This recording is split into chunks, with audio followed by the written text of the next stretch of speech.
Amém. Boa noite a todos. Graça e a paz do Senhor Jesus seja sobre a sua vida. Fico feliz em estar mais uma vez aqui. Aqui é quase uma segunda casa, talvez a igreja que eu mais ministrei, aula, pregação. E fico muito feliz porque cada vez que eu venho, ela está diferente, para melhor, né? E eu não estou falando só da estrutura física, porque claramente é uma mudança a cada vez que eu venho aqui. Mas principalmente pelas pessoas. Falei com o pastor Marden, eu vou confessar, fiquei impactado com Israel. Rapaz, o homem organizado mandou mensagem há uns 2 meses atrás, mandou semana passada e tal. Falei, cara, o cachorro, pastor, onde é que você achou esse menino, pastor Marden? Organizado, sistemático, tal. Menino não vi ele servindo nessa área nas outras vezes que eu vim. Para mim, isso é avanço. Estrutura, fica. As pessoas é o nosso maior patrimônio. Abra sua Bíblia em João capítulo 14. João 14, 12. Mas, o pastor Marden falou que eu sempre desafio ele. Eu acho que vocês não podem se acostumar muito com aqui. Já faz horas que eu falo para ele. Teu espaço físico já é um limitador. Já é eu vejo as fotos no domingo sempre cheio, povo vibrante. Se vocês forem para um lugar maior, com certeza Deus honra. Lógico que a gente tem que orar para Deus abrir as portas e preparar, né? João 14, 12. Nós vamos ler o 12, depois a gente vai pular para o 16. Amém? Diz assim: em verdade vos digo, que aquele que crê em mim fará também as obras que eu faço, e outras maiores fará, porque eu vou para junto do Pai. 16. E eu rogarei ao Pai, e Ele vos dará outro Consolador, a fim de que esteja para sempre convosco. O Espírito da verdade que o mundo não pode receber, porque não o vê nem o conhece. Vós o conheceis, porque Ele habita convosco e estará em vós. Não vos deixarei órfãos, voltarei para vós outros, ainda por um pouco, e o mundo não me verá mais. Vós, porém, me vereis, porque eu vivo, vós também vivereis. Naquele dia, vós conhecereis que eu estou em meu Pai, e vós em mim, e eu em vós. Aquele que tem os meus mandamentos e os guarda, esse é o que me ama. E aquele que me ama será amado por meu Pai, e eu também o amarei e me manifestarei a ele. Disse-lhe Judas, não o Iscariotes, o Tadeu: de onde procede, Senhor, que estás para manifestar-te a nós e não ao mundo? Respondeu Jesus: se alguém me ama, guardará minha palavra, e meu Pai o amará, e viveremos para ele e faremos nele morada. Quem não me ama, não guarda as minhas palavras, e a palavra que estáis ouvindo não é minha, mas do Pai que me enviou. Isso vos tenho dito, estando ainda convosco. Mas o Consolador, o Espírito Santo, a quem o Pai enviará em meu nome, esse vos ensinará todas as coisas e vos fará lembrar de tudo o que eu tenho dito. Vamos orar?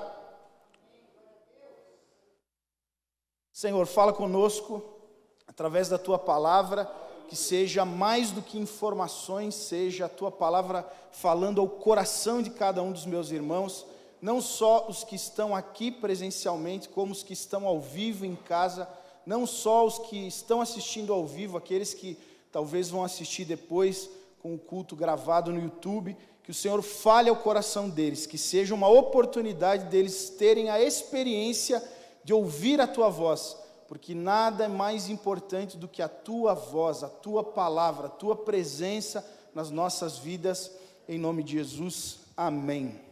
Amém. No meu entretenimento particular, eu faço basicamente 3 coisas. Quando eu digo particular, sozinho, né? Tem algumas coisas que eu faço com a minha família, algumas coisas eu faço com os meus amigos, mas o meu entretenimento particular é filme e série, as que eu não assisto com a minha esposa, porque às vezes a gente combina e assiste junto, aí ela fica brigando comigo porque eu não tenho tempo para assistir, aí ela fala, eu vou começar a assistir, eu não vou te esperar. Aí às vezes eu deixo ela seguir, depois eu assisto de madrugada para alcançar ela e a gente assistir junto.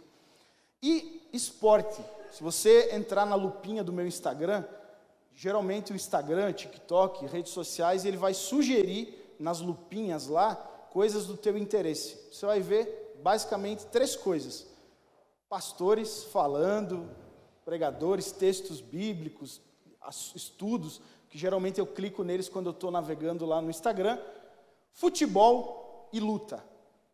Futebol, eu assisto não só o melhor time do mundo, que é o Grêmio, eu assisto uns timezinhos menores aí. Tem jogo do União São João de Araras, eu assisto. A minha esposa às vezes fala, está assistindo o jogo de novo? De quem que é? Eu fico com vergonha de falar que não é do Grêmio, mas eu assisto qualquer tipo de jogo. Flamengo, Atlético Mineiro, esses timezinhos aí, eu também. Cruzeiro nem sei. Cruzeiro existe ainda? Ah, existe. Só para dar uma cutucadinha, né? Mas, hoje menos, no passado mais, eu assisto muito UFC, gosto muito de assistir UFC, boxe também, apesar que boxe hoje em dia não está mais tão famoso como antigamente, mas eu gosto de assistir UFC. E eu quero usar essa ilustração do MMA, da luta, para fazer uma analogia com esse texto, porque esse texto apresenta características da pessoa do Espírito Santo, e são muitas características. Como o pastor Marde me apresentou, eu sou mestre no dom, sou da área do ensino. Eu leio o texto e eu fico tentado a citar todos eles, né? Porque tem muita coisa, mas a gente tem que ser seletivo para ter uma narrativa na mensagem, então eu vou selecionar algumas características aqui do texto. Mas no UFC, uma das coisas mais famosas é a apresentação do Bruce Buffer. Quem assiste ao UFC sabe que o Bruce Buffer é o cara, né? Ele faz um show na hora de apresentar os lutadores, ele só entra no card principal e nos eventos numerados, né? Os melhores eventos. E aí, basicamente, o grito dele é, principalmente na última luta, a luta principal, ele grita, "It's time! 5 rounds, UFC Heavyweight Championship of the World. À minha esquerda tem o lutador tal, vem da cidade tal, o cartel dele é de tantos, na minha direita tem o fulano, ciclano, beltrano", enfim. Ele faz um show para apresentar os lutadores. Só que a gente que assiste o esporte além do sangue do soco, porque você pode dizer, que horror, estou escandalizado, o pastor Jefferson assiste o UFC, eles ficam se socando a cara. Você sabia que é mais violento o boxe do que o MMA? Boxe, os caras ficam 12 rounds tomando na cabeça, 20 knockdown durante a luta, o cara quase morrendo, ele vai até o final. O MMA, se acertar uma bem cheia, o juiz interrompe e acaba. É menos violento o MMA do que o boxe. Só que a gente que assiste, além de, só de vez em quando, eu vejo reportagem, entrevista dos lutadores, entrevista dos treinadores. Dia de jogo eu vejo a entrevista, a coletiva do treinador. Eu sou desse tipo. A gente sabe que é toda uma questão técnica. Por exemplo, o lutador, ele tem uma deficiência no jiu-jitsu, que é na luta no chão. Aí ele começa a perder porque ele é fraco no jiu-jitsu. Aí ele muda para uma academia onde tem um professor, um mestre top no jiu-jitsu, ele melhora no jiu-jitsu e ele vai evoluindo. Nós temos, por exemplo, o Charles do Bronx, foi um lutador que perdeu várias vezes, perdeu muito no passado. O bom dele é o jiu-jitsu, mas ele melhorou muito a trocação dele, hoje ele é campeão. Mesmo tendo perdido muita luta no passado, hoje ele é um campeão, porque ele evoluiu numa área que ele era fraco. O personagem que o Bruce Buffer não apresenta, mas que é fundamental na luta, são os treinadores. Por exemplo, o Brasil tem o Luiz Dória, é um especialista em boxe, treina o Júnior Cigano, já treinou José Aldo em alguns momentos, treina os irmãos Falcão, que lutam profissional hoje, treina o Robson Conceição, que ganhou a medalha de ouro. Nós temos o André Pederneiras, o técnico do José Aldo. Nós temos, enfim, nomes, Rafael Cordeiro, que é um cara do Muay Thai, também treina muitos campeões do UFC. Com base no treinador, você sabe que aquele lutador vai evoluir muito. Só que a ideia do treinador não é entrar em campo. A ideia do treinador é justamente ficar no bastidor. Quem ganha o mérito, quem ganha os louros é o lutador. Mas quem prepara o lutador, quem ajusta o jogo do lutador é o treinador. E aí, eu não vou falar sobre liderança, mas aí fica uma chave, porque está cheio de líder aqui. O bom líder não é o que entra em campo, bota a braçadeira de capitão, o número 10, bate falta, escanteio, pênalti. O bom líder é o que faz os outros jogar. Você não precisa entrar em campo, você faz os outros jogar. O bom líder não é o que sabe fazer muitas coisas bem, é o que faz os outros fazer as coisas bem. Fazer as coisas muito bem é algo muito bom, mas auxiliar os outros a fazer o que você faz é melhor do que se você fizer. Então esse é o princípio do cristianismo. Dar holofote para outras pessoas, dar suporte para outras pessoas.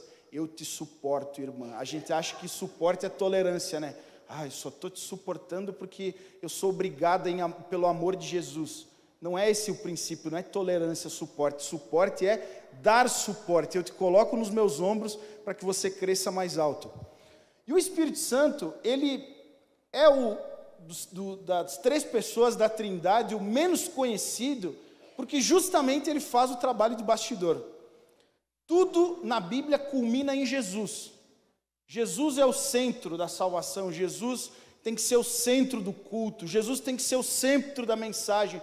Ele é o único caminho que nos leva ao Pai. E o próprio Espírito trabalha para promover Jesus no coração do discípulo, no coração da igreja. Então, ele é o treinador. Só que como ele é o treinador, a gente tem que parar às vezes de olhar para o lutador e olhar para o treinador, para o companheiro que está ao nosso lado, desejando potencializar as nossas áreas boas. O que nós somos bons, ele vai nos tornar melhores ainda. E nas áreas que nós somos deficientes, ele vai ajustar para que a gente corrija e se torne cada vez melhores, até chegar a uma maturidade, uma estatura de varão perfeito, o que nós não vamos conseguir provavelmente, mas o nosso padrão é da perfeição, é seguir o exemplo de Jesus. Esse é o Espírito Santo, o treinador de luta que fica do lado de fora, gritando com o lutador. Com base nessa analogia, eu quero começar pelo versículo 16. A gente lê todo o texto para não precisar ler de novo durante a mensagem. Você só mantém a sua Bíblia aberta, porque eu não vou citar outros textos, muitos outros textos fora de João 14, você só acompanha com os olhos. Jesus disse: eu pedirei ao Pai, e Ele vos dará outro Consolador. Eu gosto da versão NVT, porque ela traduz melhor o Paracletos, que é o termo grego no original. O termo grego Paracletos, para mim, na NVT, é a melhor tradução. Ele é o encorajador. O espírito encorajador é o treinador que está do lado de fora, vendo a gente tomar pancada, tomando um couro do adversário, mas ele grita lá: não desiste, levanta a guarda, jab, direto, esquiva, movimenta, ele está cansado, já vai acabar, só não desiste e tal, levanta essa guarda, enfim, para que a gente chegue ao final do round, aí ele vai ali, nos consola, nos conforta, limpa as feridas e faz de novo. Esse princípio do encorajador, eu entendo como a pessoa que se apresenta a nós no começo da nossa caminhada. Dentro desse assunto de luta, por incrível que pareça, eu não gosto muito de jogar videogame de luta, mas eu lembrei esses dias que eu tinha comprado há uns anos atrás o Street Fighter 4. Aí eu baixei lá no meu computador para jogar Street Fighter. E eu descobri que eu só sei jogar com um lutador que faz golpe de meia-lua. Por exemplo, eu jogo com o Zangief, porque eu pareço o Zangief, né?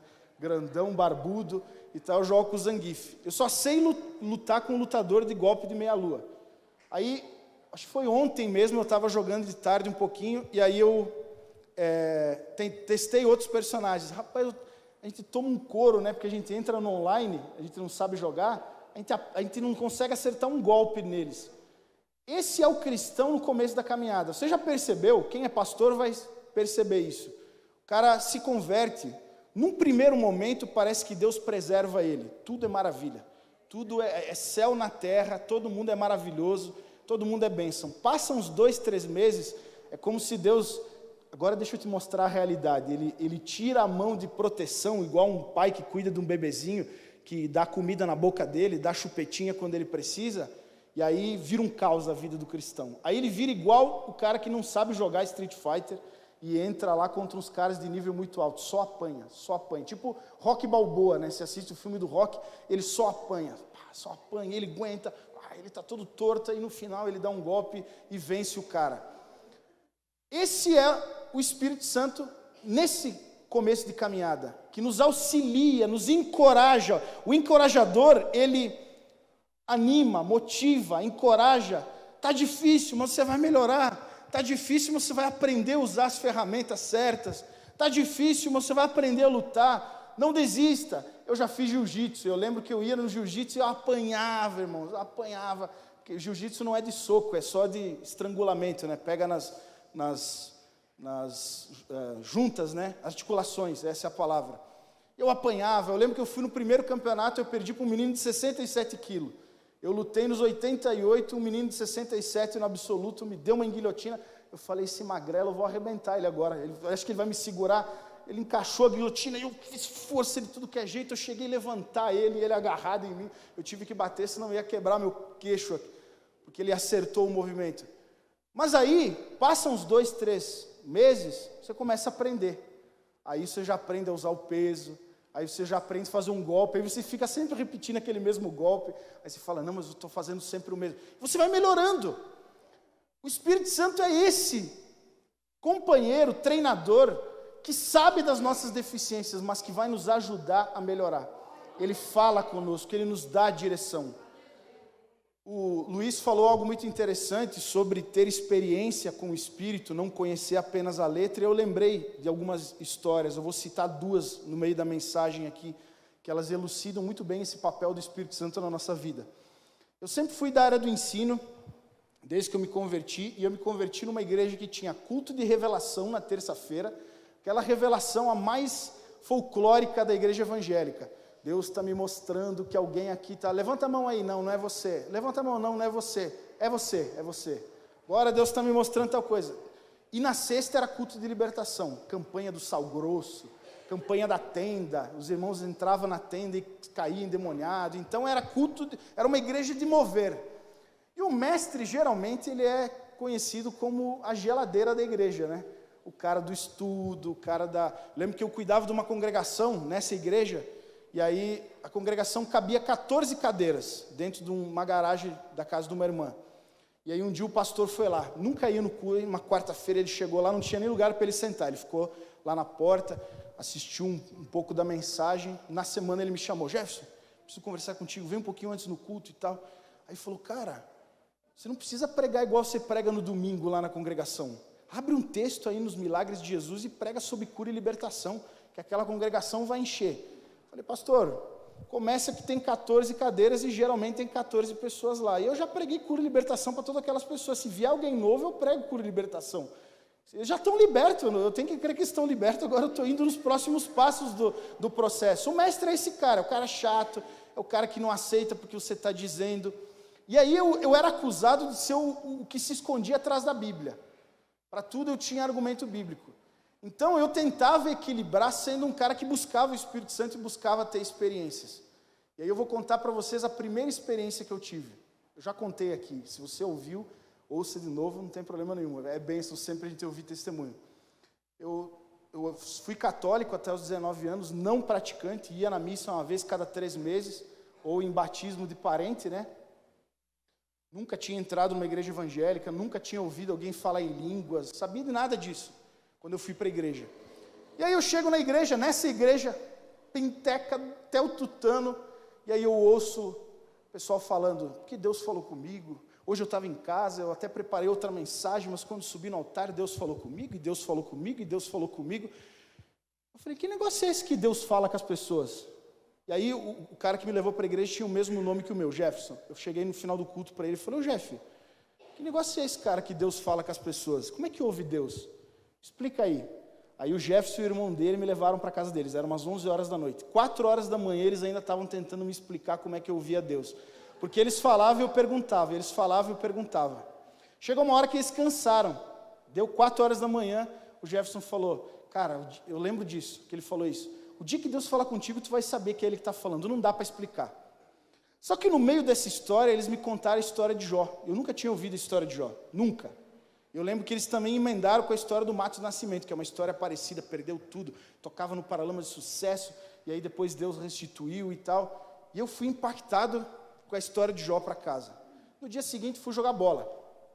Fui jogador até os 18, 19 anos, e cheguei a jogar 2 anos profissional. Fui jogar bola, e aí vai fazer sentido, aguenta aí.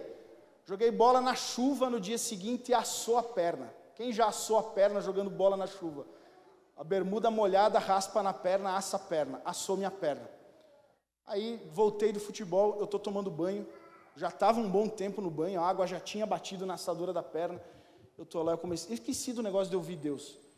Eu comecei a lembrar da história de Jó, no banho da minha mãe, na casa da minha mãe.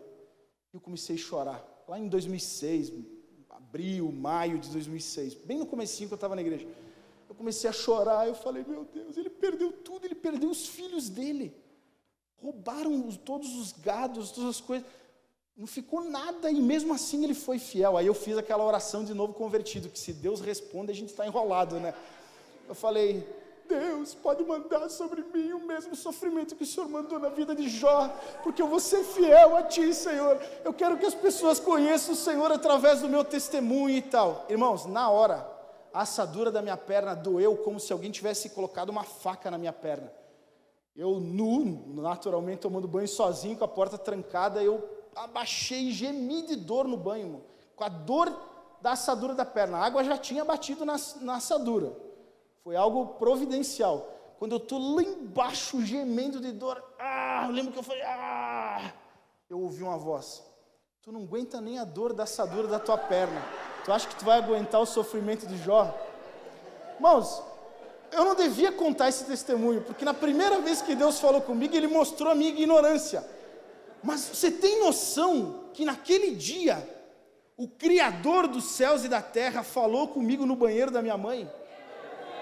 Você tem noção, meu irmão, que eu não estou contando coisas que eu ouvi o outro contar. Eu ouvi, e foi audível. Eu não sei se tivesse alguém dentro do banheiro e eu ouvi também. Eu ouvi como se alguém estivesse do lado de mim, falando, você não aguenta nem a dor da assadura da tua perna, você acha que vai aguentar o sofrimento de Jó? Desde então, meu irmão, nada é mais importante para mim do que a voz do meu treinador, que grita, que me orienta, que me encoraja, que me motiva.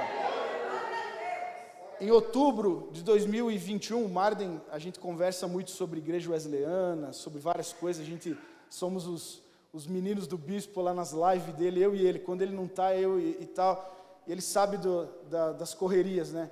Eu tinha uma expectativa no meu coração, eu não sabia se o pastor Gilberto ia virar bispo, se ele virasse bispo eu ia junto com ele, falei para minha mulher, tem que estar pronta, o bispo precisa de gente de confiança, se ele for lá para o sul, se ele for lá para o norte, a gente vai junto com ele. Esse era o meu coração, ir junto com o bispo. Numa semana, Deus fala comigo num podcast sobre fazer aula de inglês. No mesmo dia, eu arrumei um professor de inglês lá de Muriaé, comecei a fazer aula de inglês. Na semana seguinte, Deus falou comigo, através de um presbítero. O presbítero estava orando no culto de ceia lá na igreja, ele me chamou no final do culto e falou, pastor Jefferson, Deus me mostrou você com um passaporte carimbado e Deus falou comigo que é para você se preparar que no tempo certo Ele vai te levar para fora do país.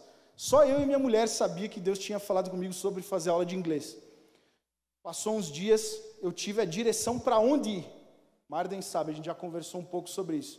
Antes do concílio, tinha uma conferência Inspire no final do ano. O pastor Gilberto passou lá na igreja e falou, vamos lá na Lagoinha comprar, a gente ia sortear uns livros, vamos lá comprar os livros na Lagoinha. Aí a gente indo no carro, eu falei, eu vou ter que falar com ele. Antes do concílio, eu falei para ele, pastor Gilberto, Deus falou comigo, para eu ir para missões. Eu vou abandonar tudo, talvez eu vou ter que até trabalhar, porque o custo de vida é muito alto na Europa, trabalhar a ideia de uma escola lá, plantação de igreja, outras coisas. Mas eu quero que o senhor saiba que esse é o meu coração, não crie expectativa nenhuma comigo, fora disso, porque Deus falou comigo. Ele ficou meio balançado, mas ele falou, amém, jovem, eu acho que é bênção, vai ser bênção para a denominação, só que a gente tem que esperar o concílio. Mudou tudo, meu irmão. A palavra de Deus na tua vida muda tudo. Os nossos amigos tinham certeza absoluta. O pastor Gilberto vira bispo, o Jefferson vai para uma igreja boa da região. Podia até ser uma possibilidade, mas se Deus fala, vai para lá, vem para cá, os nascidos do Espírito são como o vento, não sabem de onde vêm nem para onde vão, são conduzidos pelo Espírito. Você precisa ter essa experiência de ouvir o teu mestre, o teu professor, o teu treinador falando no teu ouvido. Não se deixe ser guiado pela interpretação do teu pastor. Não se deixe ser guiado pela orientação da irmã de oração. Porque às vezes o coração deles vai falar. E não está errado a gente falar com o coração, demonstrar o nosso amor, a nossa preocupação. Mas o Espírito Santo nunca erra. A direção dele sempre é a melhor direção que a gente pode ter para a nossa vida. A segunda característica está no versículo 17. O versículo 17 diz: Ele é o Espírito da verdade. Veja bem, tem treinadores e treinadores. No MMA mesmo, várias vezes eu vi o cara perder os 2 primeiros rounds, porque uma luta normal, sem ser luta pelo título ou a luta principal, é 3 rounds. Eu já vi várias vezes o lutador claramente perder os 2 primeiros rounds e o técnico, que aí vem o câmera próximo do lutador enquanto ele está ali tirando sangue do rosto, tomando água, e o treinador fala: não, você está bem, deve estar 1 a 1, você ganhou um, ele ganhou o outro. E aí o próprio comentarista lá do canal Combate, ele fala: não, ele não está vendo direito a luta, ele tinha que falar que agora é só nocaute, ele não vai mais ganhar o round, ele tem que nocautear, ele tem que ir para cima. Esse é o treinador que não vê bem e que não dá boas orientações. Agora, o treinador Espírito Santo sempre vai te falar a verdade. Eu conheço muito líder, muito pastor que se cerca de bajulador. Ele afasta todo mundo que é crítico. Quando ele se cerca de bajulador, ele tem em volta dele pessoas que vão falar o que ele quer ouvir. Só que a gente tem vários exemplos na Bíblia que isso não é muito bom. Chama aí os profetas que precisamos de um conselho.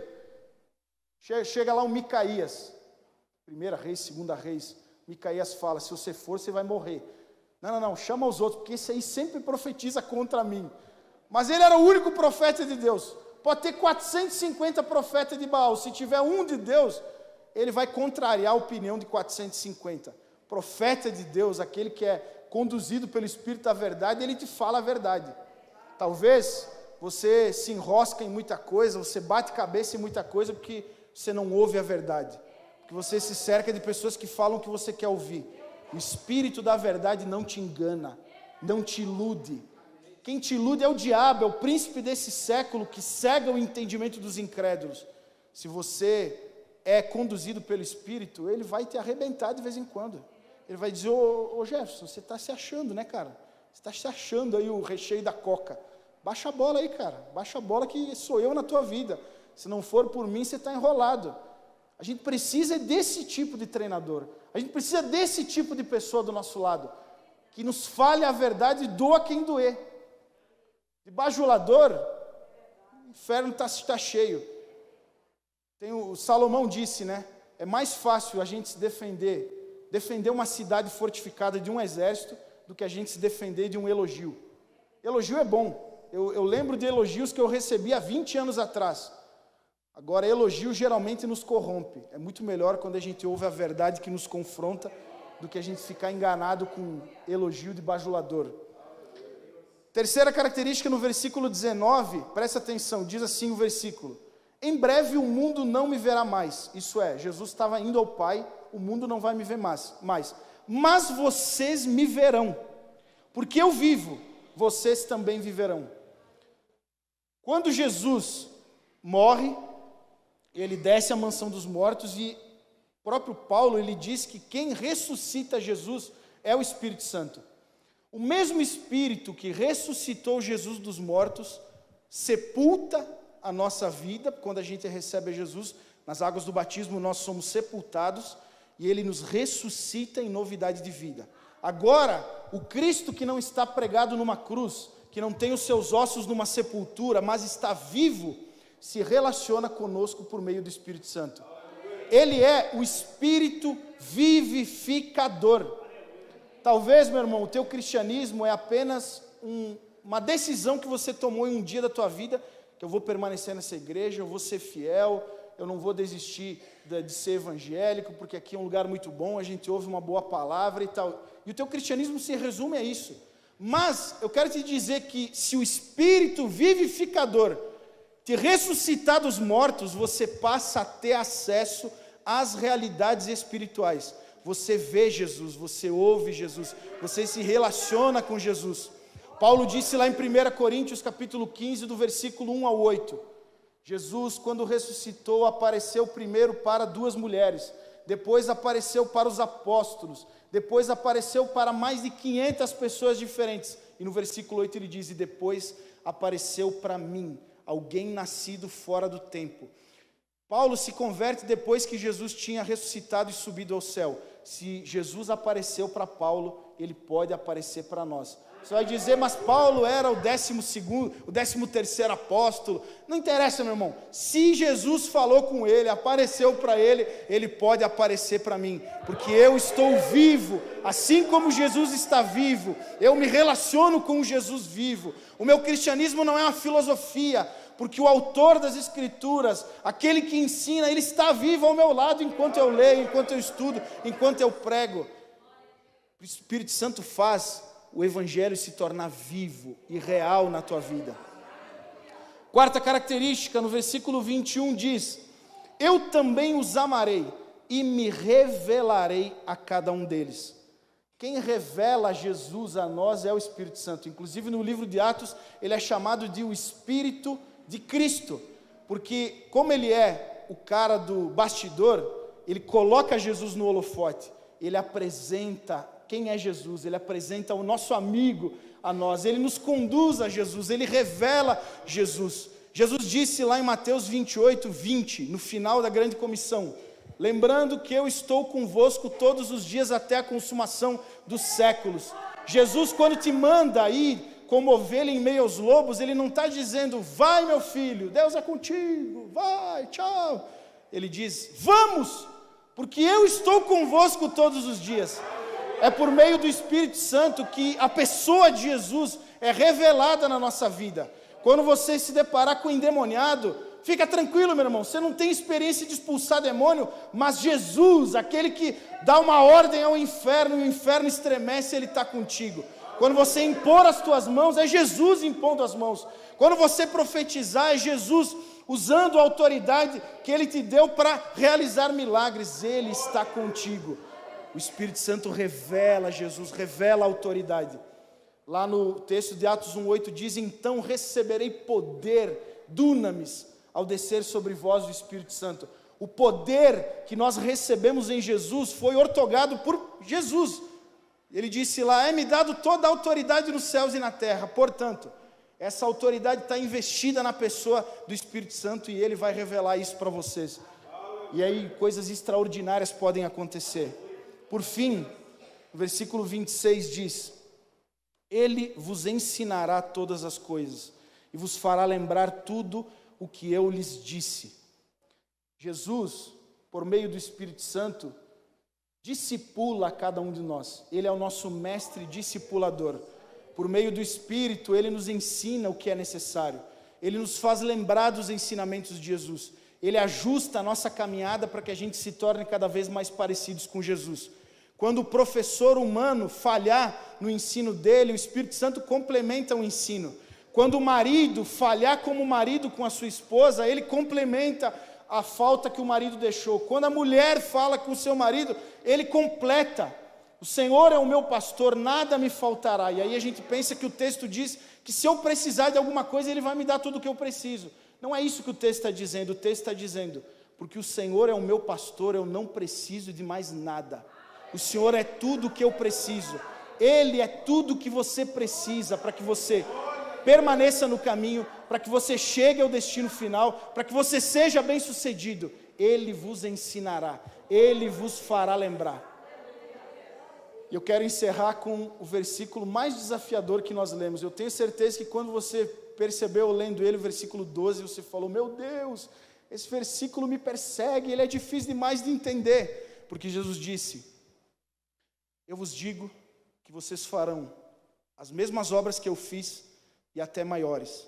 Por que eu deixei o primeiro versículo que eu li por último? Porque geralmente a gente olha para o Espírito Santo apenas como aquele que pode fazer coisas sobrenaturais. Realizar milagres, mover montanhas, curar enfermos, ressuscitar mortos. A gente chama isso de olhar para a economia do Espírito. O que o Espírito pode fazer através de nós. Mas eu quero que você lembre das características que eu falei até agora todas elas têm a ver com Ele se relacionando contigo, mudando quem você é. Ele é o poder de Deus investido para mudar quem você é. A mudança, a transformação, o milagre começa mudando você. Você que era um miserável, você que era um blasfemo, você que era um brigador, você que era um traidor, Ele transforma você num servo fiel, justo, honesto, usado com autoridade. Mas por fim, eu não posso deixar de falar que esse Espírito também deseja nos fazer um instrumento. Depois que Ele ajusta o nosso jogo, apara as nossas arestas, nos ensina tudo o que é necessário, vivifica o que está morto em nós.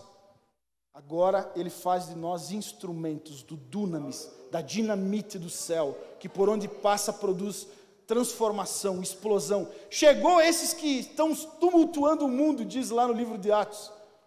Nós somos os que carregamos uma dinamite espiritual que produz mudança por onde passa. Sabe por quê? Que é possível que nós realizemos as mesmas obras que Jesus e até maiores, porque o Todo-Poderoso habita em nós. O Espírito Santo Todo-Poderoso está em nós. Existe um princípio na teologia que se Jesus usasse a sua natureza divina, Ele anularia a obra da cruz. Ele era 100% homem, 100% Deus.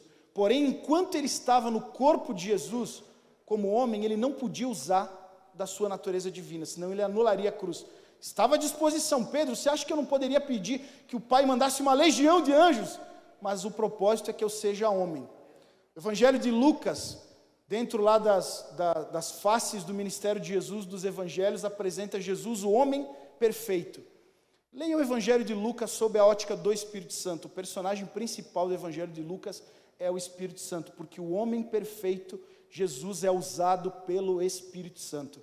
O livro de Atos, que é uma sequência do Evangelho de Lucas, tem a mesma perspectiva. O personagem principal de Atos é o Espírito Santo. O Todo-Poderoso, que usou Jesus, usa você também. O que é difícil demais para Deus fazer? Se o Espírito estiver na sua vida, coisas impossíveis podem acontecer. Eu poderia ficar o resto da noite contando testemunhos sobrenaturais de coisas impossíveis que Deus já realizou e os meus olhos viram, meus ouvidos ouviram. Quando eu desci as escadas, o Luiz estava falando sobre isso. Nós somos testemunhas, falamos daquilo que vimos e ouvimos. Você quer ver e ouvir coisas extraordinárias da parte do Espírito? Se relacione com Ele. Eu vos apresento por meio dessa mensagem o Espírito Santo, à minha direita, à minha esquerda, atrás, na frente. Receba Ele na sua vida, convida Ele para fazer parte do teu treinamento. E Ele vai te usar, Ele vai transformar quem você é. Se coloque em pé, eu quero orar por você.